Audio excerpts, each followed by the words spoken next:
Senator Lauren Legarda tutol na isama sa listahan ng mga posibleng nuclear sites ang lalawigan ng Antique. Detalye ng balita mula kay Raymond Paz sa RH28. Raymond, good morning. Tutol si Senador Lauren Legarda na isama sa listahan ng mga lalawigan kung saan posibleng magtayo ng nuclear power plant ang lalawigan ng Antique.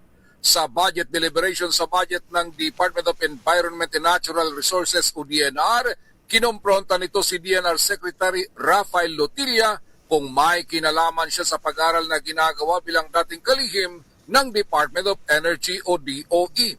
Sabi ni Legarda, nagulat sila sa lumabas na report dahil kailanman ay hindi nila narinig na kasama ang Antique sa mga potential nuclear power sites. Ngayon pa lamang ay nagrehistro ito ng pagtutol sa programa at tiyak siyang suportado siya, hindi lamang ng provincial government ng Antique kundi maring lahat ng kanyang mga kalalawigan. Pinayuan ang anumang ahensya ng gobyerno nagsasagawa ng pag-aaral sa kanilang lugar na itigil na ito dahil nagsasayang lang sila ng oras. Nagbantay ito nakaharangin niya ang budget ng anumang ahensya ng pamahalaan na nagsusulong na maisama ang Antique sa listahan ng 10 probinsya na maaring pagtayuan ng nuclear power plant. Binigyang din nito na isang protected area ang bahagi ng Northern Antique na target na pagtayuan ng nuclear plant.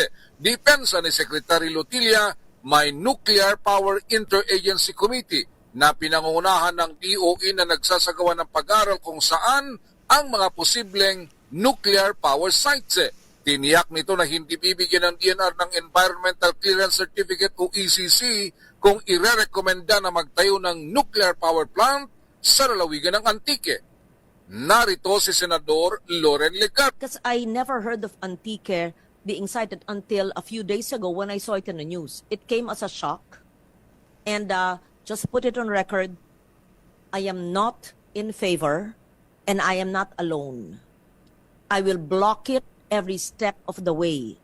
Whichever government agency is studying it, do not waste your time and your resources. And I will oppose your budget. Thank you, Chair. Kung sinong ahensya ang nagmungkahi. Ito si RH28 Raymond Paz para sa DCRH, una sa Pilipinas, una sa Pilipino. Maraming salamat, Raymond.